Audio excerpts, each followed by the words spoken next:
दोस्तों नमस्कार। इन दिनों सोशल मीडिया हो या फिर नेशनल मीडिया हो, हर जगह पर एक ही नाम चर्चा में चल रहा है और वो है लक्षद्वीप। जी हां, देश में केंद्र शासित प्रदेश लक्षद्वीप, जिसकी आबादी लगभग 70,000 के करीब है। बचपन में आपने जरूर पढ़ा होगा कि 36 द्वीपों का समूह कहलाता है लक्षद्वीप। और आज यहां पर सियासी ज्वार बार बार उठ रहा है।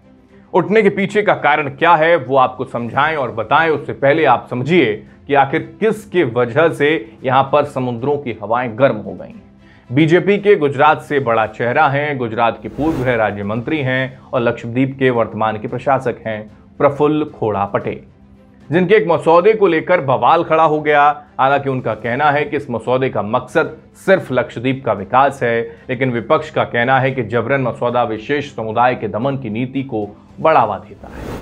खुद राहुल गांधी भी इस मामले में कूद पड़े हैं, जिसके बाद उन्होंने ये विवाद और ज्यादा बढ़वा दिया। हालांकि पटेल के मसौदे में क्या है वो आपको बताते हैं कि इस पर आखिर विवाद क्यों हो रहा है। लक्षद्वीप विकास प्राधिकरण विनियमन 2021 यानी कि LDAR का मसौदा, जिसमें विकास के उद्देश्यों से किसी भी संपत्ति को जब्त करने और उसके मालिकों को स्थानांतरित करने या फिर ट्रांसफर करने या फिर हटाने की अनुमति देता है। असामाजिक गतिविधियों की रोकथाम के लिए prevention of anti social activities यानी कि पासा एक्ट भी पेश किया गया, जो किसी भी व्यक्ति को सार्वजनिक रूप से गिरफ्तारी का खुलासा किए बिना सरकार द्वारा 1 साल तक हिरासत में रखने की अनुमति देता है।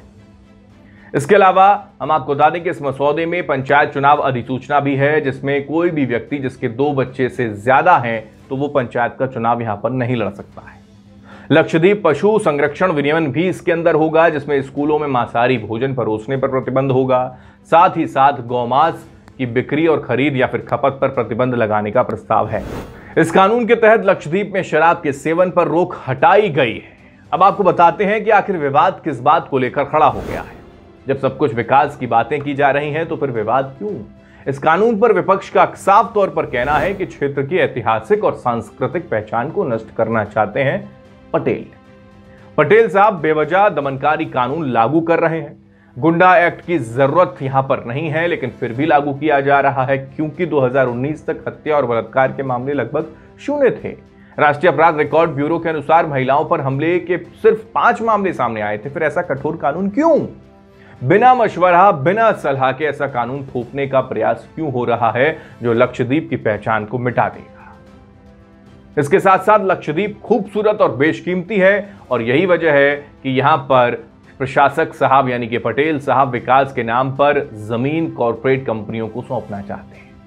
लक्षद्वीप में पशुओं के संरक्षण के नाम पर बीफ बैन किया जा रहा है, जबकि मालूम है 95% यहां पर मुसलमान रहते हैं। बीफ के उत्पादन, बिक्री और ढुलाई पर नियंत्रण लागू हो जाएगा तो फिर रोजगार उनका मर जाएगा। फिलहाल इस पूरे मामले में राष्ट्रपति से लेकर प्रधानमंत्री तक चिट्ठी लिखी जा चुकी है। ये मसौदा 28 अप्रैल को तैयार हो गया था, उसे वापस लिया जाना चाहिए। विरोधी दल के नेता लगातार यही कह रहे हैं, लेकिन पटेल ने विपक्ष के सवालों का बेबाकी के साथ जवाब दिया। कहा कि कठोर कदम तो उठाना ही होगा। इस वजह से भी क्योंकि इन दिनों केरल और साउथ की ओर से लगातार असामाजिक लोगों की एंट्री ना हो जाए, और उसके लिए ये कानून कठोर जरूर है, पर अंतर्राष्ट्रीय लेवल पर मालदीव के विकास की तरह अगर सोचें तो लक्षद्वीप में विकास की बहुत ज्यादा गुंजाइश है। बहरहाल आप इसको लेकर क्या सोचते हैं जरूर कमेंट बॉक्स में बताएं। अपनी राय देना ना भूलें। BH न्यूज को सब्सक्राइब करना ना भूलें। नमस्कार।